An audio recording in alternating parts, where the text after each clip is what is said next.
live toke yang mana lo sendiri untuk pilih memang si blog siapa sunang deh tabuk si Surya Kumar Singh hai ka oke hai dan wajib memang laki ba kangen atau jaring ngasih diko Surya Kumar love from Kasar Lakipur, thank you so much Surya Kumar ay soy dan mungkin tinggal kini sinau memang ko ay ikui dan mamang da thagat sagi blog ning ngasih thamjadu se Victoria ning tokjam okay hello Victoria welcome back to my channel em ngai mayam se kangan ngan lasungan sum tokpirak ko kabuk yam sille ai je koi fan hung nang dre to hi dik fan hung nang musu e hello sanamatum sarama hi bro okay hi और से okay हो जगे minute अमनि तंग दी लेसे ma'am की कमी खितंग पाजोगे न ततागदी तमो साक जाबे रब साक 50 एम जा तंग खाइम जारे ओके सोफिया लेरे प्रेमिका खाइदेम हाय का सक्सेबो ओके साक तंग खाइम जारे सिसी मेसना हाय ओके हाय ब्रो और से ओके और से मिनट अमतंग लेकी को सक्सेबो जागे इबो मजारे कोरोना की नहन लाइव थारपदो पॉजिटिव कोइबो सिंगदो करी दौरगे हजु मोय होम आइसोलेशन थमी होम आइसोलेशन ता इने हे ममांग थागरा को होम आइसोलेशन गी मफम दु थमनी दुगा मी 91 टेस्ट तोबनी लेकाई की ता मी डायरेक्ट पॉजिटिव होय डायरेक्ट की मनुंगा हानदी अनाबा लेरंबा सिम्टोमेटिक होइबा सो इरे अदु एसिम्टोमेटिक ना यामने तारे सिम्टोमेटिक एंड एसिम्टोमेटिक से ना पुरा अनाब मसादा लायो पुरा उतपदुनी को अदु एसिम्टोमेटिक एप्सना मसादा लायो दि उत्रिबा अदु मी मदि थेंगनरुरे गाना खनबदो मोइसिंगने तारे यामना नुंगाय सार की program okay thank you Premila इबना हाय ब्रो नुंगाइजरी सुसिल माइबम ngasi थेंगनरे को तबि मरंग थे का कई मतंग दा तोबिदोइनो ngasi जे आई ममांग द ब्लॉग अमा सेमजखिबो हारिबा ब्लॉग से सिगी मतंग दा अमुक आई सु थमजरके हादि कोइगी मपुक निमित की मतुंग इना लेबु फोल दो कुई दिन ममांग नै थमजग्रमने दो लाइव तो मुक्तंग थंबिरोना हाइबिरकदो अदो हजिकसे ngasi जे खरंगन हंजिलकपगा लोइना मपुंग ओइना इसे ब्लॉग से असेम नंगरे तारेको नंगदबजन मरम ओरगा असिदि गातंग ngana halagi sida खरंगन सम तो होगे हा थेगिन गिरगरे इसे वाबनि न सम तुमनि पसु याय खला कान को खरंगन सम मयाम को नो सेना थम जबने कि मपुक निमित जयउल gi हातारे मपुक निमित की मतुंग इन लेबो फोल से ममांग द करी सिफमजिंग जाननी करम मियोइ सिं कोइगले हाइबन जिंग सिंग दि मतंग द थमजगी को दो मैम से कितने थोक रखो वाले कंगान वाई नो टाइमिंग से इधर रखते सांगबम नोंगान भी का कोई दुदा होजिक नोंग चुब्रो होजिक चुदे साउंड ताबन वाई दे का तबे ओके तबे ब्रो दिंग बियो देन सूर्य कुमार सिंह खंगदे आईडी का की वीडियो से yingjaba panguse yamna nungai thank you okay thank you welcome back all of you Surya Kumar yam nungai je ko Singajit hi Singajit unagdam se ai hanak lakpadadi Singajit line dorani ko premika kaidem ka horse okay haujarge Singajit microphone do pen makhon tai kitang nungai te okay eti kitang le do wana thamamta ai da huwang chawena peng thap ko adunne microphone haptre adunne then adagi susil maibam iyamba aise handak thabak khara sinda kya yengdre oru yade aisu thagat ka do aisu chille yengda bono aisu chille sab mane ya tare ko adunne aisu bhajan thagat nangdre namuk iduna so yamna kambri bara se pol compulsory jum leng dana leng nei phana chin ma taraga su ko aduga atopasu mai thagan na wanajarke topic yam leri so many topics I have sound si kai gino yam sorry sibo. Hi, good evening Dena. Dena lagwe mo wajare sasi leima hi tamo ke hi sasi Komdram Prem Kumar sound waite nung taba male makolam hada fen thaba gini ko fen thaba gini और से sir test तो बुदो कमाइन तो रुके sir out of 91 the 7 positive ओए मी 91 test तो थोनरे अदुगा मोय मोय सिंगि मनुंगा मी तरेट पॉजिटिव ओए तरेट सी अमना हैरोक तगी ओइद्रे मादुमा थाग्रे मोय लोंगी होम आइसोलेशन दा दुगा अतै मखैना अनि मना कामाबो हॉस्पिटल लेग्रे सिम्टोमेटिक उलपगी आतारे अतै उत्तबनिना अखोना अइनसो ममांग याम तोइना उहनजबा अखोगी हैरोक होम आइसोलेशन सेंटर दुदा थमग्रे तारेको प्रेमिला युमनाम ओफेन मकोल ओइलेरमे यारे हजिति ओके साउंड ताबा नुवाइरे फैन लेथबदगी मांग याम सोरमबाइसिको हलकपगा अदुं हक लेरगा अतंग लेरगा लाइव चिट तौरगा सुम तनग्रदबाइसि वाबनि सुम तुमथारगदबदु ngasidi कुछ कुइरिंग अतंग तौद्रगदि ngaranggi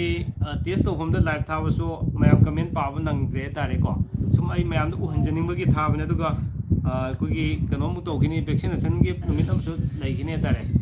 kedongi tawsigi do heng khanagini aduga adugi numitu sum live thajarake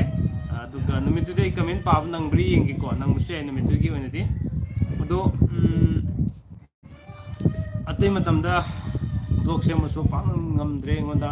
live thabsu ngamdre ngasi joji tawdaba targadi hojikchi pung kai tangai patana chang su naidrabani ngalna tharasu kesu kaidren khalaga anta sum thajabani atang ma unobusine foreign khalaga ko oro bibi ati ma'am sultan begum ade sanamatum sharma leo rasifol gi habro bro okay ai rasifol gi thamjaro ngasi di keno gi thamjagi mapung numi gi fol thamjadri ko comment kamani pajagi tawbane adu tamo nupina rasi singa taba pokpana Wednesday sibu kamai tawno hajar ke Wednesday yorani ko sumila laima konjem kom kari gino message kakpiri sibo ibiram kakpiri am nawajade oro bibu male dena hawai bam mayak sing na sing what le live say sa let me check the biru phone make sing wale think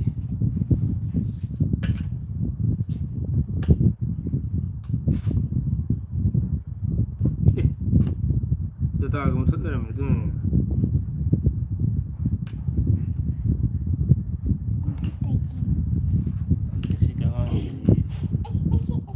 चलो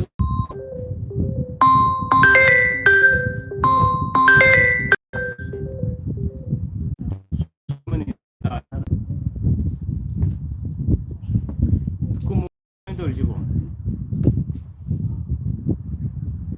마이크 세대 좀 cái lâu sinh sibu kamai da lâu se khara hun ba hung na reo jik se net sappe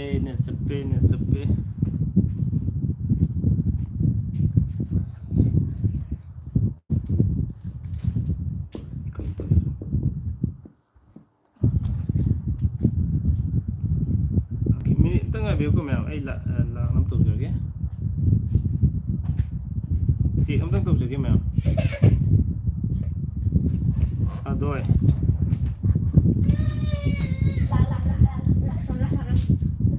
nó cố ghi nó hơi này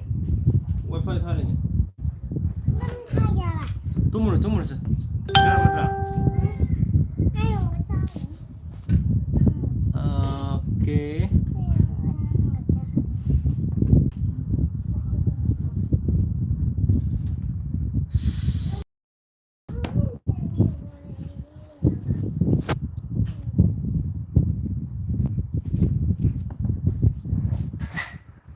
sinong put live thab sidiam nuaitre ma'am okay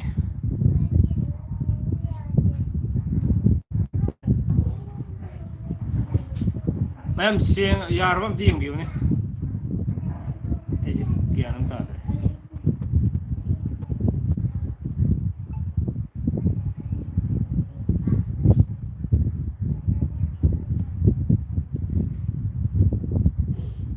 yaraba ma'am de amte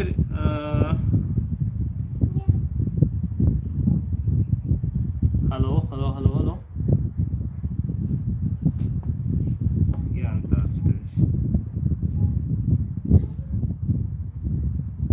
yareba okay thank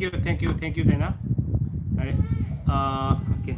somda kena to wa aina wifi thabu ko wifi thab si chande pan som ka that lera ma ba duna ne aina ni khang da su ngang ne re tare aduga so mana phone ji pai ki ba phone pai ra khan ne si ka thala ma aina wifi thab do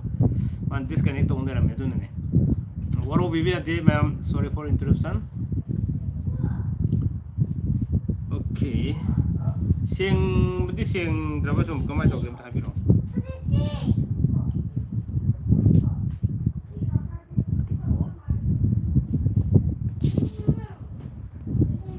sing dabro ma'am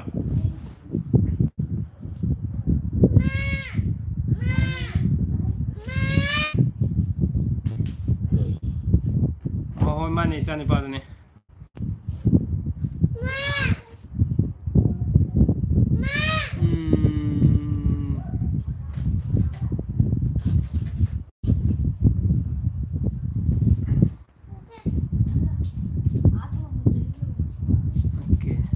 hana net kitang nuai ba simdo kano to rom wa tare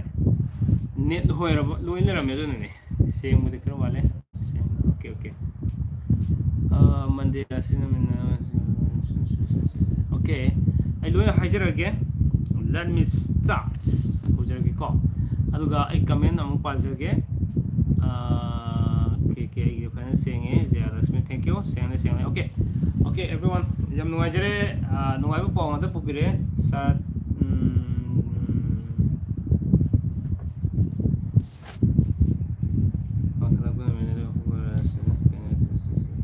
okay loi hajira ge ko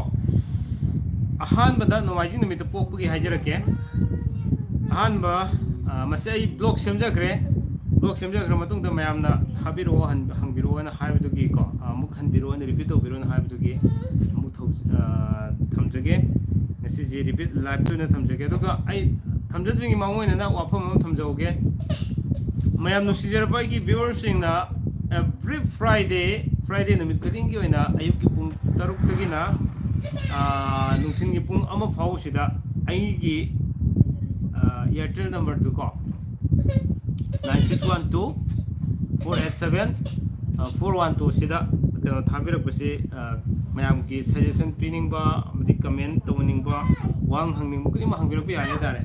any ai gi channel gi maramda hangmi su yare wang any isa gi maramda khangmining bu koni ma hadare ko ado aine khangjewa ma ke dun reply pi na gi tanja tu longje hadare aduna QA gi thorom se mayam ngadi khar sum khenara ne hadare aina mayam gi ning tungan na bagi QA amoina sum tawjage aduna nahan ani subu tangkak lo sinjagre ko ngasi na ki live friday sida subu tangkak ki no ko jaraga mu thabana keno thajaga do bai dare ko gi keno saturday no mitong thaga do sumna tawjage aduga sigi wafam se hana thamjage do mayam ko bi no sida live chat library ba kodimok singje soidena maki sum ayeng keno da friday no maki QA dum lang pero dare han ba nawajin mit pok pok mi ki thamjage ko ai like ni pajar ke angang siam lang tumum dai gi ai di youtube to budi yam wana to jiri jane da sum mayam bi lang ba di sorok ma pan so ko stadium sab sum am jade aduna yam wana sum to youtube se aduna okay nawajin mit pok pa mi ki thamjage ko mi na masak kang bi ba mi oigini hai aduga asumba chali kalak mi ho chawi karigumba ma tawrage khanbada thingba yadabani mana tawge khaniba thawuk de dumak tawrone hatare ko aduga sarok labadi sati aduga lan mayai oina legali akhang kanba mathau yamna leiba mi oigali aduga ahal lamanna thiba nupi chanagande thawjal heiba sem saba heiba mi oigali hai masadi yam gande mantra jantra yamna khangali mina laksat kudom chan ba ngamte mi ngakpi ba heiba semi bu ngamba mogun seli salanda thawi aduga wa ngang ba hai yamna haigani loksing gyan yamna leigani aduga nungsinaba ahan ba kaina gali mapa mamagi mapan tangde masa nupana hana pokali mokong mari panbana sokanba oi minungsi sawi laibu thajai landi yamna legande adubu maming chatpadi oi hai nomai numida pokasi ko aduga no haribu nomai numisida pokko migi sanaba sinphamse lau uba sana saba faugi karbar tauba o khairaga yonbagi thabak hidak semba kabi gi thabak maiba sabana singba ana pangni hai luna laina di ko auganba lutong sikanba mit naganba tawgalli hai mayam sunday si yari ko bipin wari bam lag ler mine he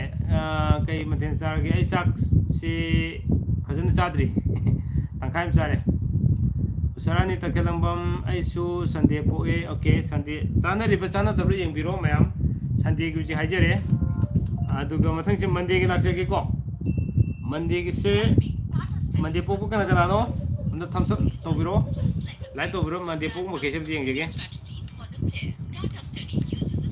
okay rasi kaina thaban thawan akhlak ko namina nemogopa rasi ga kai sana bogi se ngasi dena tum ai gi kanoda ai kiwi de lak piro sare do ai gi number sum lak piro o tingna kano si dai pogo no miki kano si ko khaija ke tare ko yam summi thank you monday amuk habiro haijra ki rajen said islam okay koi marup said islam lae emwajai md hasan ai gi chana de okay monday okay yam sanaye usarani thank you okay rajen monday okay tuesday monday habiro ga okay next monday aise tasengna aigoi gi marup sai su lae aigoi kendra gi mi am yaure ngasi lakpiri se aigi collecting aigi samina bi am lae am noi je tasengna koi corona virus sigi basic iramdam sigi aigoi gi hadare aigoi kendra gi mla honorable mla dr thoksom rane samgi sum yeng makha da tongan ba sum home isolation toiba din covid task force to riba mayam sing tugi koi sama sum sum chen hatare bot ki dinati ko bot ki nate aduga suk masem sing sigi sum wa sigi mayam si toro bana thogra po ko mayam sigi nang daba mayam duna ai purisi lok thok soba nang tre covid task force ki puri ne asung ngasi kitang ganna ta horge na ngak la ai sa hijab ni ngak la din nang roi do mai tare ko asum nang daba mis chak kam ai chak ma phung phan sa je dune tumni nga do mai tare ko tumni aga asagi wa ro mayam duna live si toro maga sum chak si ma phung phan sa thoga tum tho ge na to bne duna ne tangan live to horisi yam nuai je mayam lakpi ba now khorang ngai biri ba monday gi pakhajara monday numit pokumi se masak yam phajagi ni mayam chumro monday poku se masak phaji hai chumaga di thumbs up to biro mayam bye tuesday la ni friday su la ni ai su la rozi ding thongja okay welcome back to wednesday gi umtai biro loina hajara ke khara tuna habiro ngasi live to ringe sin khara kuina bai so ate de mapung phana haijabani ko now monday poku se masak mato phajai hai maithung maka lamgale rasi gun wangang sangang yam phajai adu mapuk tappi hai chumagi di monday poku sing jep tang live to bira dem nuai je ne dare okay chumdra male live to na tre then adu makha taraki ko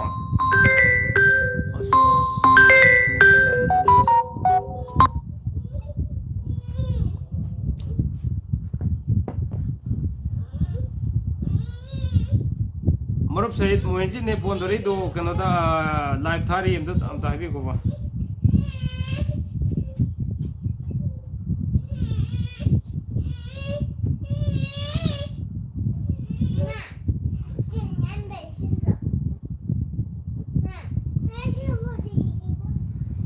okay now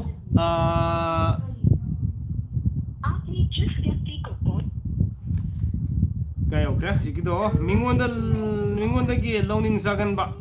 likan ba nyam kupo mi oi he ko aduga napan ni khar togan gani ni thoka po ko mi se masak phajai ching lem gani mingon gi lawning chagan ma oi gani adu napan khar togan gani ko akhang hi khar sagan gani ha adu ga line chan ma khar wali ning budu yam wana thungane ba ko de thungane oi roi ba ko sak yam sagan de mai bidia hai ba pam ba aw thum sagali aya ku su pami larik lai su haigali awang pham thun kagali mapa mama gi mapan tangjade matom ta na hona jaraga saukat saba oi mayum phajana saba maran matum lei lan jangi aduga lokthok sathok pinaba miyami miram da leiraga thabak asoba tawi adubu pam athumba pamgali hai ko ma'am chanabi bro aduga masa masu mari mata yamgali masa nupina hana pokalli hai ni thogawase yai sande di masa nipan hana pokalli ko aduga mandi pokusina masa nupina hana pokalli hai aduga lem no mangande afaba min semba sembi sabiba oigali sahi kunthra dagi saukat pu nungaiba phangali aduga lamsa sajat phajai asum masat pa pami puning khudum chanmungami saugalabusu tuna hantai min laksaba yade nithokabagi ni ko adu nithokaba pokumi singsida habidi mande pokumi singsiga sanaba sinpam se karamba jobs karamba sinpam sing chanabagi hadu lau singu basanai aduga lei su thaba paknai uhai wahai thaba nga yonba farm tawba sikum siam paknai hai aduga pukkar nagan gani areng thin ga togan gani ising mari nungai ganba bera togan ba lok nusiki leina nagan ba sum oi gani hai nithogaw numi kini ko nithogaw numi se sana biraki de myam lat kha to biraki ni khanje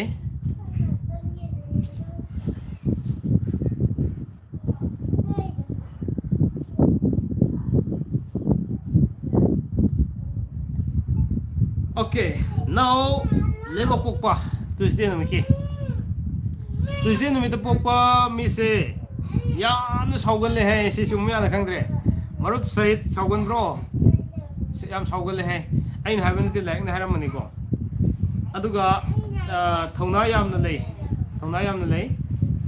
yam lei mingon na non jaba hina gande mi ga kya tinaning de kala bida pam gande mama mapa na thiba nupi chana gande macha nupa na hana pokalli laidi ningi khanaba pamganba isau langganba yu thakpa nisa saba su pamgali aduga phattaba miga tinaba thamoi sengdaba togali makok thongbo oi aduga migi nupa nupi pami maringjel khai mathongna lei lai kide nupa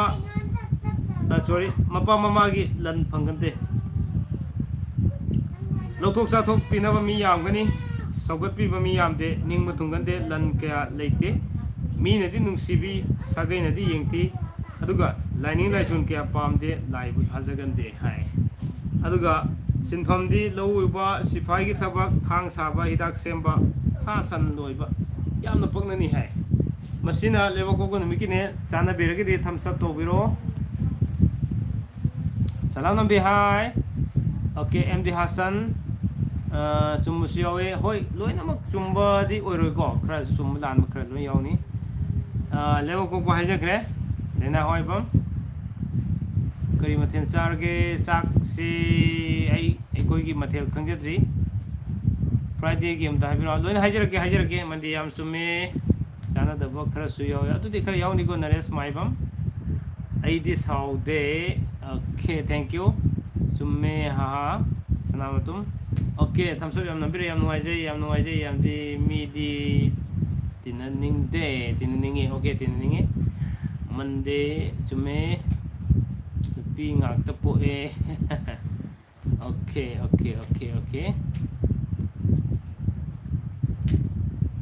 ai comment loina pajadre ko mya oro bibya de sora ko khra yeng mane now nawajing loire ni to ka loire lebo ko loire now we shall start yum sekisha numi to poko missing che mogi yeng si ko yum sekisha numi poko missing che mi do wakal yamna khangan ba budi lo sing leiba laik lai su haiba ꯈꯨꯠꯁꯥ ꯍꯩꯕ ꯖꯒꯣꯏ ꯏꯁꯩ ꯄꯥꯝꯕ ꯃꯤ ꯑꯣꯏꯒꯅꯤ ꯍꯥꯏ ꯑꯗꯨꯒ then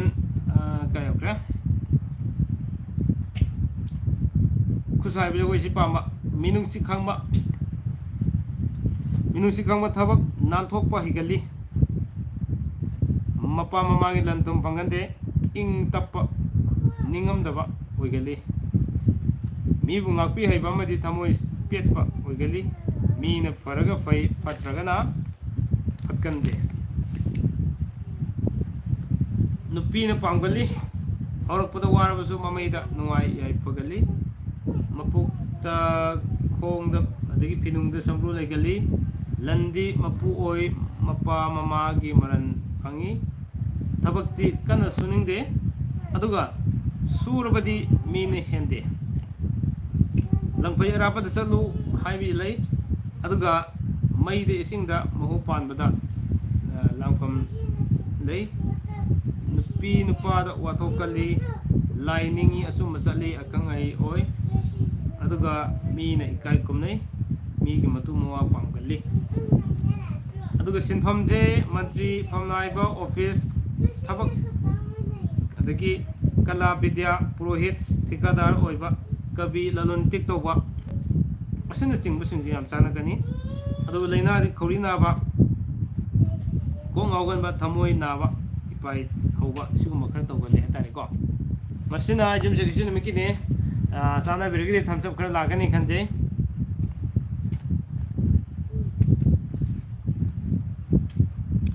ꯑꯗꯨꯒ ꯌꯨꯝꯁꯀꯩꯁ ꯂꯣꯏꯔꯦ ꯁꯒꯣꯜꯁꯦꯜꯒꯤ ꯍꯥꯏꯖꯔꯛꯀꯦ ꯏꯅꯥꯛ ꯈꯨꯜꯂꯤ ꯂꯥꯏꯔꯤꯛ ꯂꯥꯏꯁꯨ ꯕꯤꯗ꯭ꯌꯥ ꯍꯩ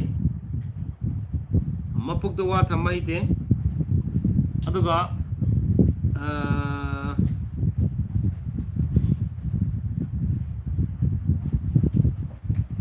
ꯃꯤꯕꯨ ꯌꯣꯛ ꯊꯥꯛꯏ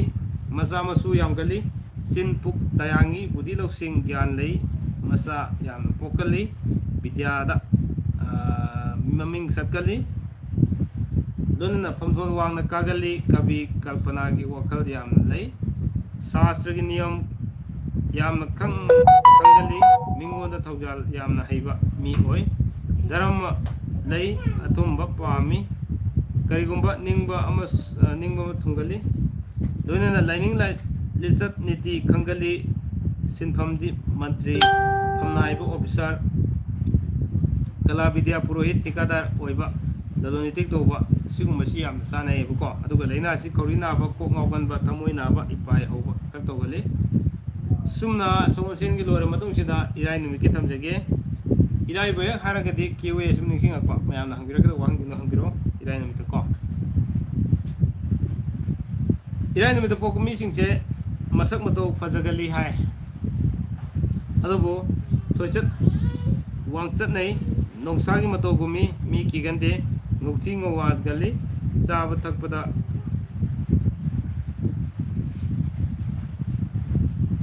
ꯊꯛꯄ ꯀꯟꯊꯤ ꯆꯥꯎꯒꯜꯂꯤ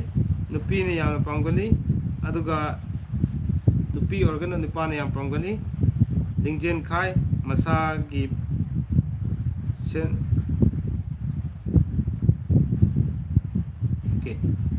ꯂꯥꯏ ꯌꯥꯝ ꯅꯤꯡꯒꯜꯂꯤ ꯍꯥꯏꯕꯀꯣ ꯂꯥꯏ ꯌꯥꯝ ꯅꯤꯡꯒꯜꯂꯤ ꯗꯦꯟ ꯑꯗꯨꯒ ꯅꯨꯄꯥ ꯅꯨꯄꯤ ꯑꯍꯥꯟꯕ ꯀꯥꯏꯅꯒꯜꯂꯤ ꯃꯤꯒꯤ ꯀꯥꯟꯅꯕ ꯇꯧꯒꯜꯂꯤ ꯑꯗꯨꯒ ꯃꯤꯒꯤ ꯂꯥꯡꯗ ꯇꯧꯒꯜꯂꯤ ꯀꯕ꯭ꯌ ꯁꯥꯁꯇ꯭ꯔ ꯌꯥꯝꯅ ꯍꯩꯒꯜꯂꯤ ꯂꯩꯕꯥꯛꯀꯤ ꯁꯦꯕꯥ ꯇꯧꯒꯜꯂꯤ ꯂꯥꯡꯐꯝ ꯌꯥꯝꯒꯜꯂꯤ ꯏꯁꯩ ꯕꯤꯗ꯭ꯌꯥ ꯌꯥꯝꯅ ꯄꯥꯝꯒꯜꯂꯤ ꯈꯨꯠ ꯁꯥ ꯍꯩꯁꯤꯡꯉꯤ ꯀꯦꯕ ꯃꯧꯕ ꯁꯦꯝ ꯁꯥꯕꯗ ꯄꯨꯛꯅꯤꯡ ꯆꯪꯉꯤ ꯑꯗꯒꯤ ꯂꯥꯏ ꯌꯦꯛꯄꯁꯨ ꯍꯩꯒꯜꯂꯤ ꯏꯃꯨꯡ ꯃꯅꯨꯡ ꯃꯆꯦ ꯃꯆꯜꯁꯤꯡꯒꯤ ꯅꯨꯡꯉꯥꯏ ꯌꯥꯏꯐꯅꯕ ꯈꯟꯒꯜꯂꯤ ꯊꯧꯔꯥꯡ ꯆꯥꯎꯕ ꯑꯣꯏꯒꯜꯂꯤ ꯄꯨꯛꯅꯤꯡ ꯇꯞꯄꯤ ꯄꯔꯦꯡ ꯅꯥꯏꯅ ꯊꯕꯛ ꯇꯧꯕ ꯑꯍꯣꯡꯕ ꯐꯝꯊꯣꯜ ꯀꯥꯕ ꯑꯣꯏꯒꯜꯂꯤ ꯂꯨꯈ꯭ꯔꯥ ꯄꯈ꯭ꯔꯥ ꯃꯆꯥ ꯑꯣꯏꯒꯜꯂꯤ ꯃꯄꯥ ꯃꯃꯥꯒꯤ ꯃꯔꯜ ꯀꯌꯥ ꯐꯪꯒꯗꯦ ꯃꯔꯜꯗꯤ ꯂꯩꯒꯜꯂꯤ ꯑꯗꯨꯒ ꯄꯨꯛꯇ ꯈ꯭ꯋꯥꯡ ꯁꯝꯕ꯭ꯔꯨ ꯂꯩꯒꯜꯂꯤ ꯆꯠꯅ ꯂꯣꯟꯆꯠ ꯕꯦꯕꯥꯔ ꯐꯖꯩ ꯁꯨꯝꯅ ꯊꯝꯖꯒꯦ ꯃꯣꯏꯒꯤ ꯆꯥꯅꯕ ꯁꯤꯟꯐꯝꯁꯤꯅ ꯑꯃꯨꯛ ꯀꯩꯗꯧꯒꯦ ꯃꯇꯝꯗ ꯆꯥꯅꯕ ꯁꯤꯟꯐꯝꯁꯤꯅ ꯂꯥꯏꯔꯤꯛ ꯏꯕ ऑफिस की थबक तौबा लाई येकपा अदगी कुसाइबा सिनुमाय दरे हानतिगी थबक पाम पकनगली देन अदगी लेनादी इसिंग मरी बेरात लेबा पुक लेंग थिंगनबा अदगी पात पपोंबा दुतोंग सिकनबा सिगुम सिंग जिलोन ओइगले तारिको अदुना अरोइबदा थांगी नमिकी थमजगे मैम कमेंट के लाम दो माले अकेले हम ओके थांगी नमित मिडुलिंग जेल खागली साउगली अमसुंग हंथबसु थुई मी चाउगनी मिहौ चाउगनी अदुगा कराम चाउगली मचिन मया पानबा सिंग नुसित मई सिंग नुसित यंगती मीने कया थाजब थमदे हई सिंगलबदी पंडित ओइगली थबक अयामदा सिथगंदे सावरबसु कपकले है अदु मिंगोंदा पिज पिथक तौबा पामुगंदे दे अराप लंफै चतप पामी मिवा मिसा खरा तागली वाथोक लांथोक कनबा मीना कया नुसिदबा फत्तबु वखल खंगनबा पापकित वखल चेंगली अदुगा थुना अहन ओइसनगनबा लेना चेंगनबो तौगली साला ने किगंदे पुक्त समरू लेगली मरल कया लेगंदे अदुगा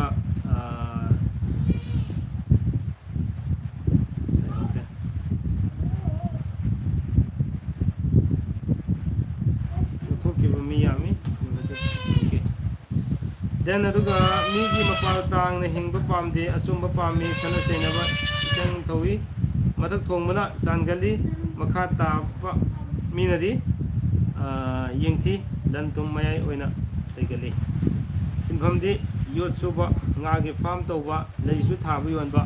लौ सिंगुबा लंफै चतपुगी कारबार तौबगी अदगी लैनादी लेन केनो कोकचेन लु तोंग चिकपा सुम खौ तौगनगनि हाय सुमना नोमाजिंगदगिना थांग नुमित फाउदा पोइबा मिसिंगजे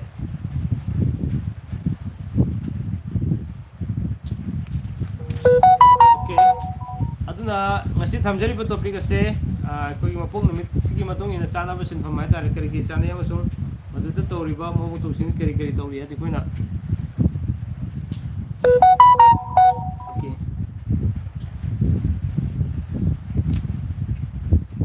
sumna sarok khara thamjare mayam ngasi gi live se karam tobibage ado comment box dum thajabiro aduga friday numit wang so hangaba sem sabiro kari wang hangsige abado aduga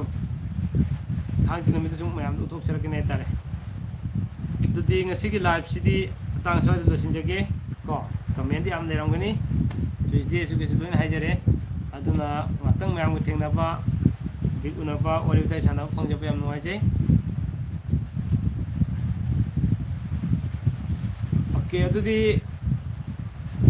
lusinaba toroge mayam sa takharoge